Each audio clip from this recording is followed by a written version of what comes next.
Okay, so we covered the last section, the assertion, which is the response assertion, where response assertion was capability of few things only. Correct.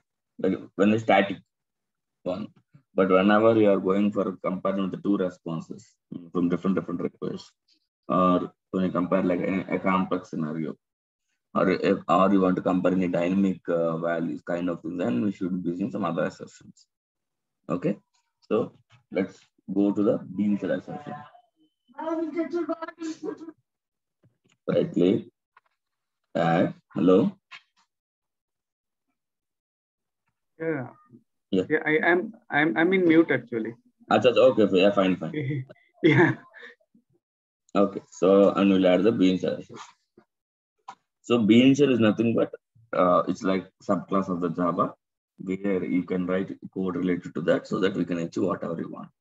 So in a JMeter, we can't have all the components which are suitable to our project requirement because we have unique requirements of each project. So we can't expect all the tools to do having all the related to things. So that's why they provided bean cell so that anyone can write the code to achieve that functionality.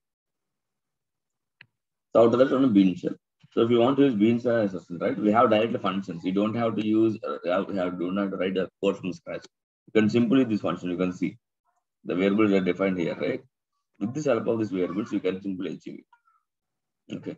So now let me add a response dummy sampler to get the response. Assume that this is the one. Okay. And here, let's say define name equal to Ravi is there.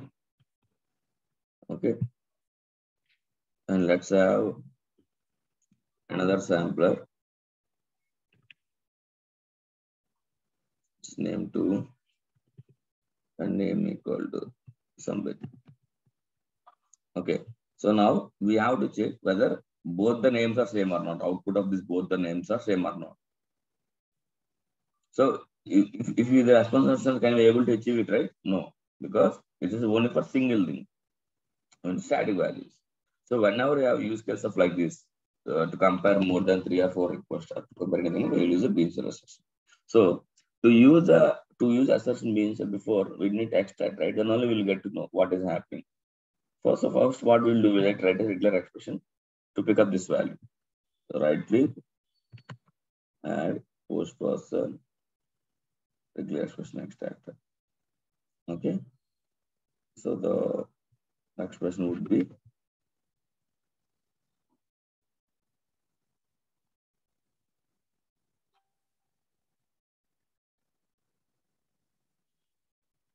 simple. We'll just remove dot plus question mark and we'll give the name. Let's say ID1 and template by default as one of the pricing $1 and math number only 1 lakh.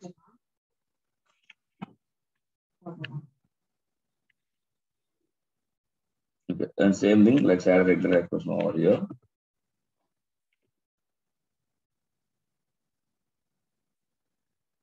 And we will put ID2. Correct. So now you need to compare ID1 and ID2. Both are ID1 are same. Then only we'll pass it. Otherwise, you need to fail it. Correct. So now I will write bean cell assertion in the request to.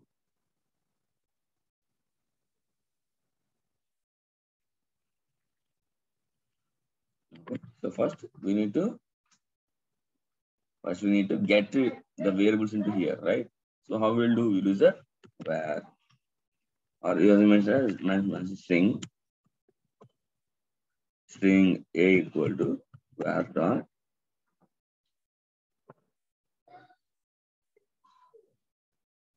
Get. yeah where dot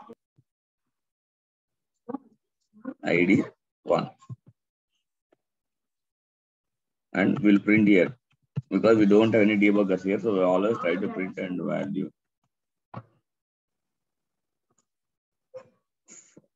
first response.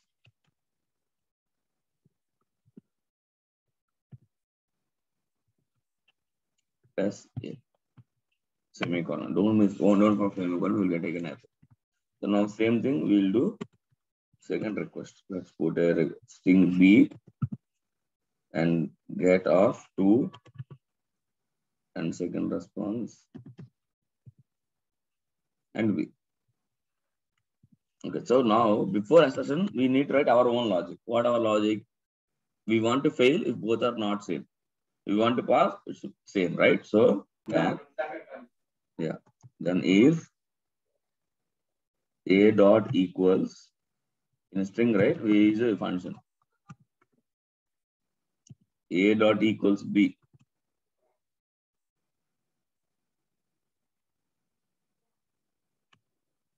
Okay, A dot equals B, then both are matched means then we need to pass, right? So what we'll do, right? Failure is the function here. You can see down failure. Okay, failure equal to false.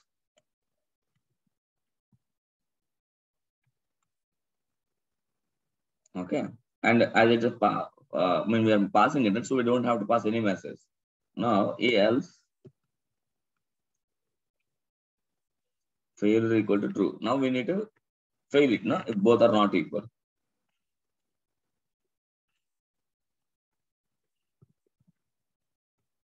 True, and we have failure message. We have to write the variable as it is.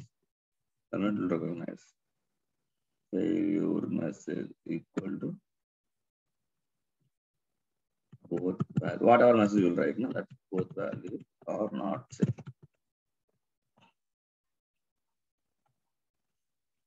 Right?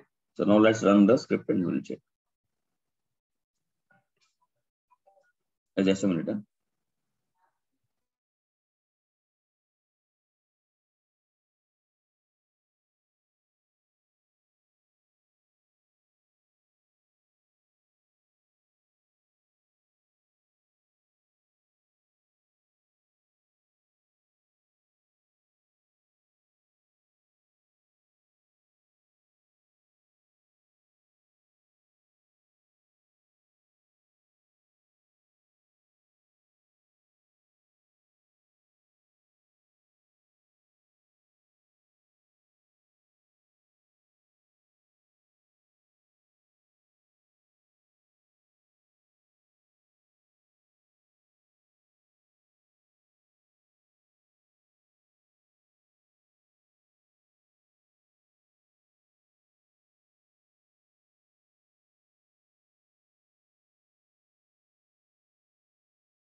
Yep, sorry.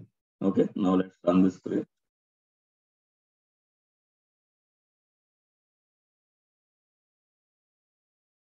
Okay, we got failed message, and if you see here, we got the both values are not same. Why? Because the response of the request one is Ravi and response is Sambir. That's why it's failed, right? So now what we'll do, we'll change our response to Ravi here. And let's again run it. Clear, run. See, now both are paused because the response is same in both places. So here these two are important. Assertion, whenever using assertion, right? So we have to tell J method is passing failure using these two variable names. So we should remember these two. Whatever logic we will write before everything, and whenever the condition we want to fail, just pass these two. So pass like this, you have to pass. It's clear, right? Fail. Yeah. Okay, failure and fail message. So these two are important for the assertion. Okay, now, so this is one use case, and response is one use case. But there sometimes you will get the JSON response, right? So let's copy any dummy JSON response.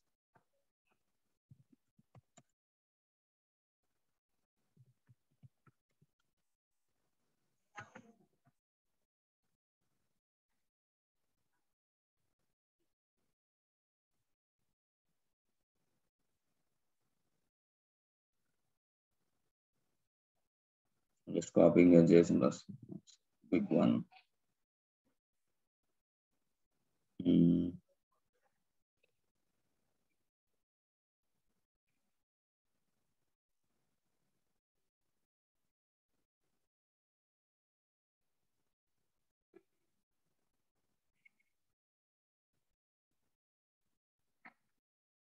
Okay, let's take this JSON. Okay.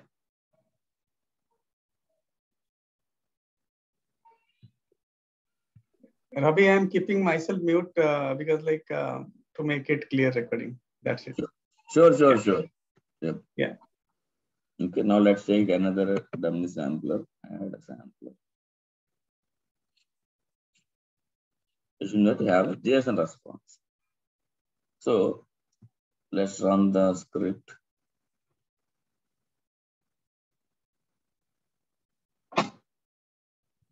Yes.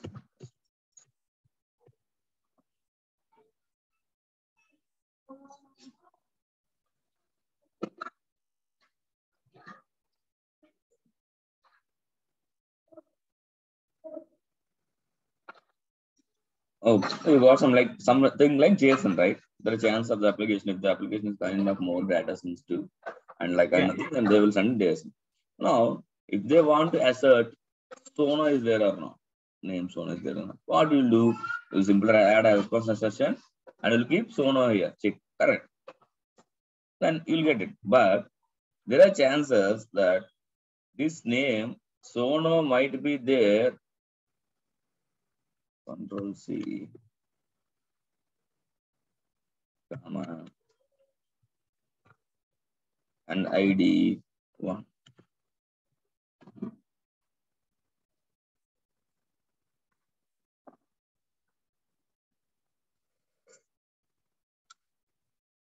See, there are chances, right? Sona might be there somewhere with a different salary or different ID.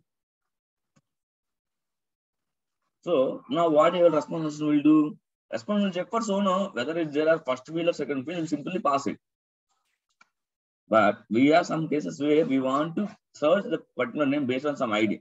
Suppose like if married is false, then I want to find name Sona. Or if salary is this one, I want to find Sona. Or if name is Sona and salary is this one, I want to find out. So how will filter or how will assess these cases? If the response assertion, it will look for that one and find out. But when I am having this condition based, or when I have multiple names, and we want to know the first match is there or not, whether the second match is there or not, or condition based matches there or not. So how will I assert those type of things?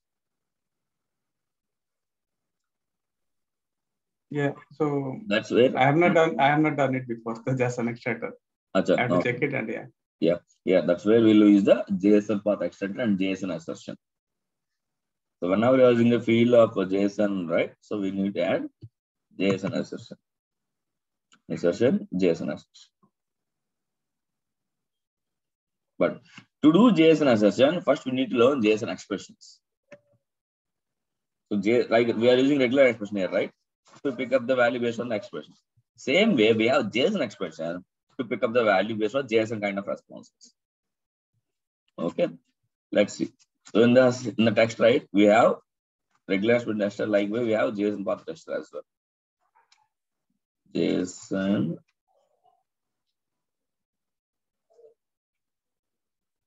path tester. Okay. So in JSON path tester, by default, dollar represents the whole response. Okay, let me keep the body properly.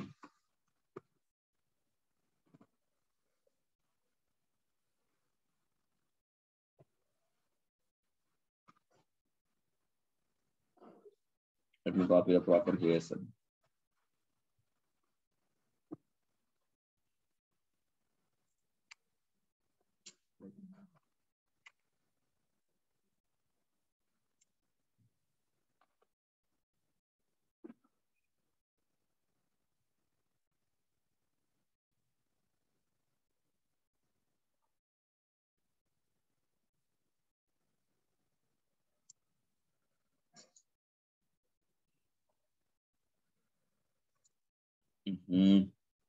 Sorry, let me look it. Let me go to our Swagger.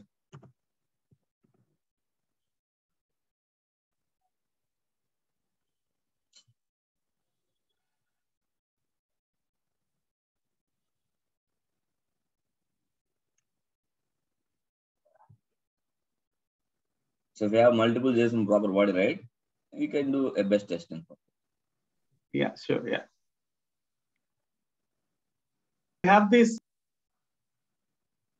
I have this URL, Ravi, with me, right? You shared. Yes, you have this. I shared in the starting. Yeah.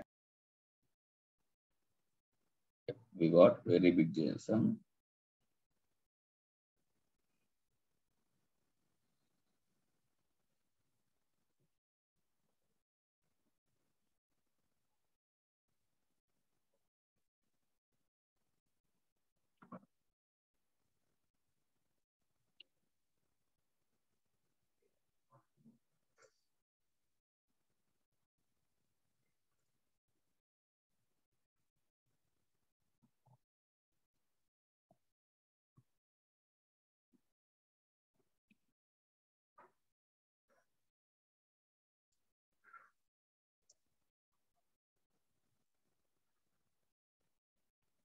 Okay, let's copy this.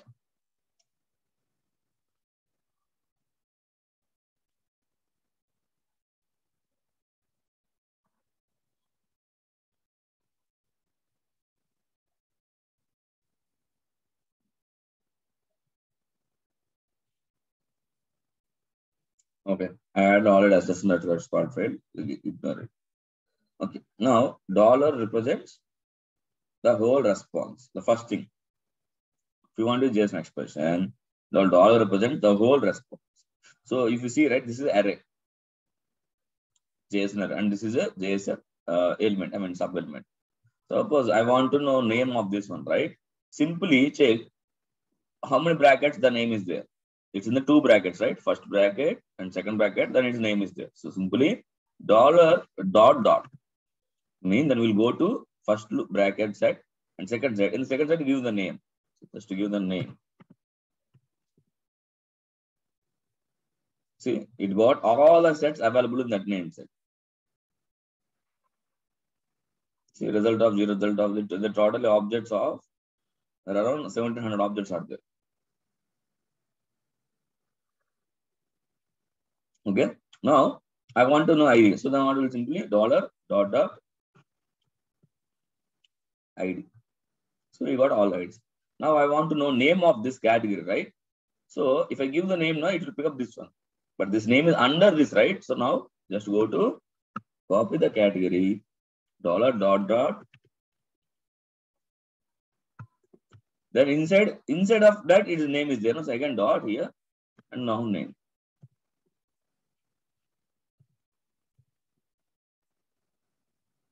See, now we got Godzilla first response. Like wherever you see the dollar dot dot category is there, so we got parrot in the second response.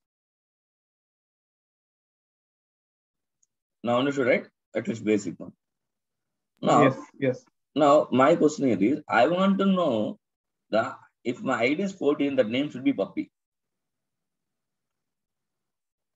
I want to know if my ID is 14, then name should be puppy. Correct, yeah. So that's where we use the filter condition in the expression. Let me show you that.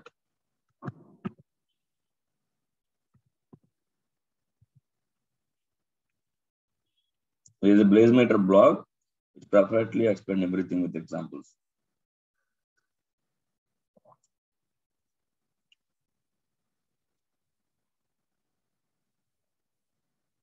Yeah, this is a condition.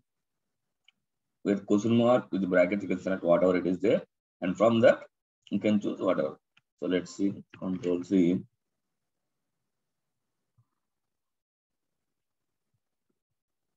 So dot dot of ID 14. It means it will filter out that object. See? First, it will figure the ID of the 14 object. Correct, yeah. This set, including tags, everything. So from here, we can go to whatever we want. Because in the output, you can see, right? We got output here, full output. Now, if I give dot name, then we got puppy. If I do dot category, it's like our kind of XPath only. Once we have to go main object, then what? So now we got again this one of category dot ID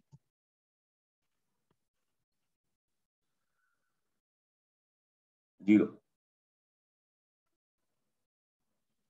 The only thing is you have to use a question mark and filter. Whatever you based on condition. So particular condition will pick up that particular object. Then from there we will get to know. Okay. So let's here use the expression of the name.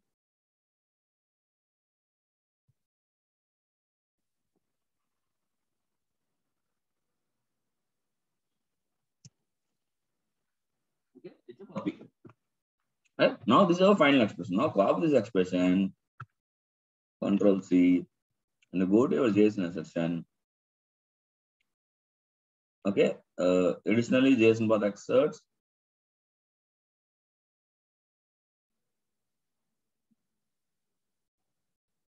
Assert JSON path exists or not. Okay. And there is value. I mean, generally it will check whether the object is there or not. I mean the path. Still, and we want to pass the name as well this. Okay. Now let's run the script.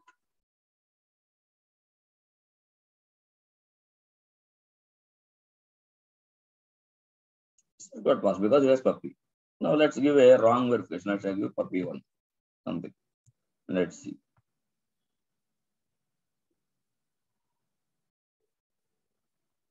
So it got failed. And okay, let's change it to text.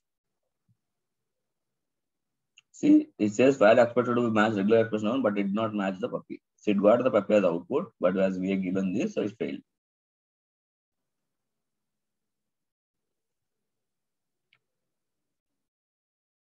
Okay. So,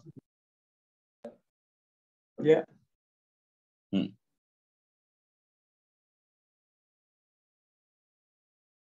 It's clear, right? So this is a JSON assertion, and you are using the JSON path expressions. Okay.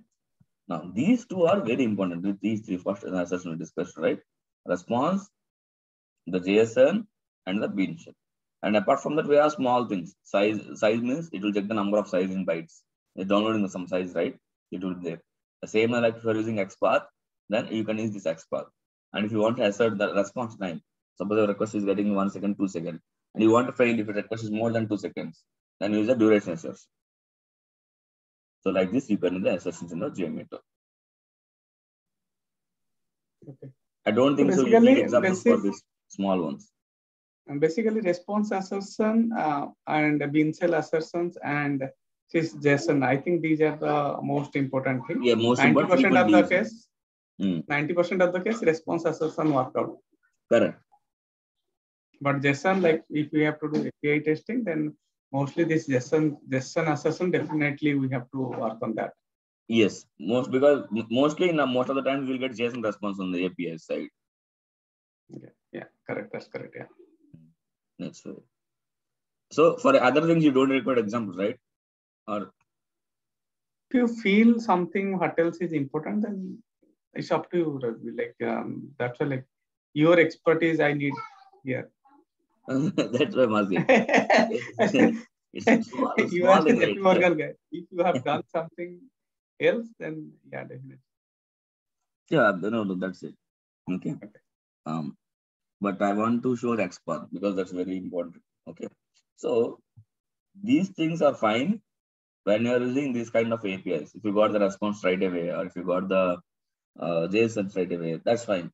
But there are chances where we have to use XPath. That's very important. Recently, I need to work on this XPath. Then I understood the importance of this. Okay, this XPath. So what is XPath? XPath is like one of the to find the path of the expression.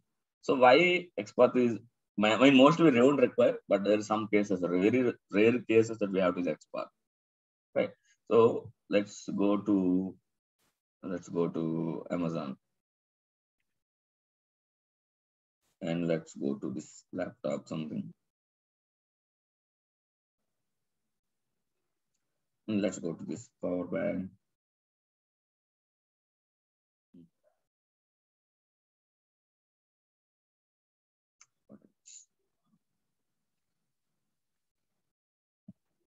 Let's select iPhone.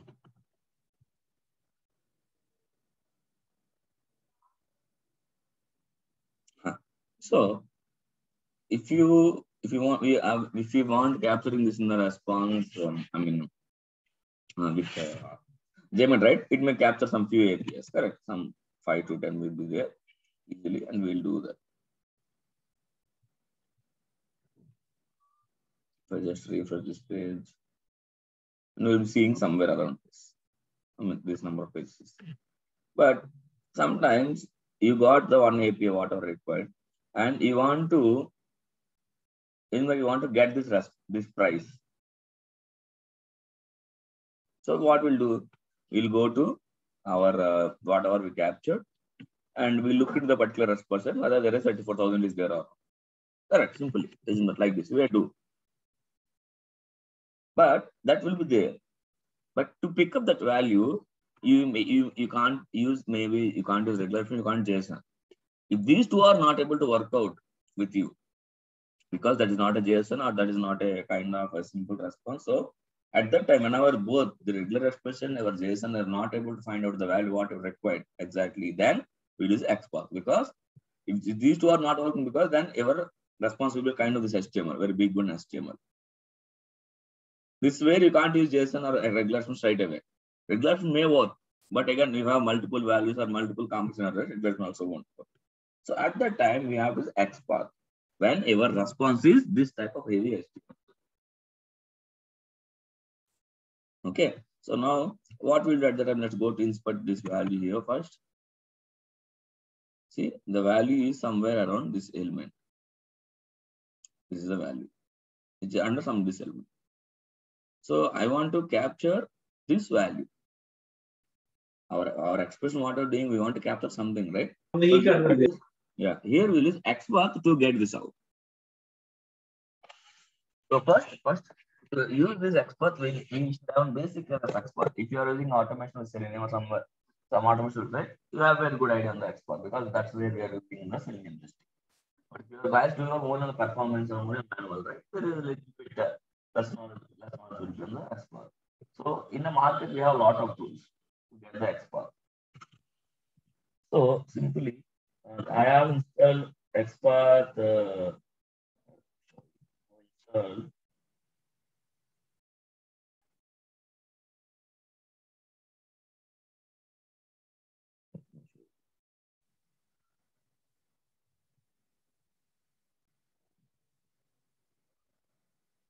Okay.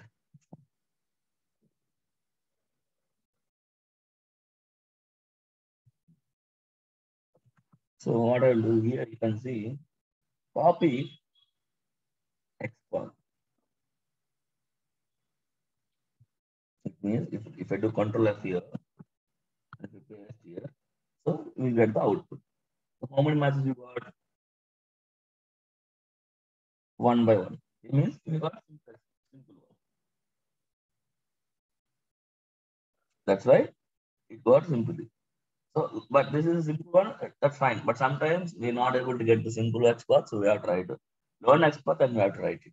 So whatever XPath you're working here, right? You simply copy this and we'll go to the JMeter and we'll add this XPath somewhere like this, and you can use this value. Use identity parser and use this.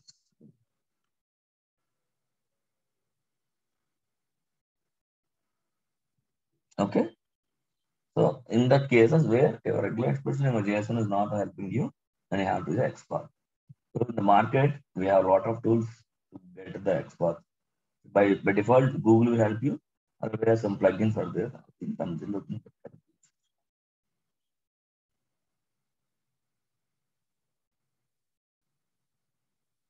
That's not there. So you will get these things easy. Okay. It's clear, right? XPath one. Yeah, I need to practice actually. Yeah. Definitely. Okay. Yeah. Okay. Shall we take? So we'll spend more time. So shall we take 5 minutes and continue that?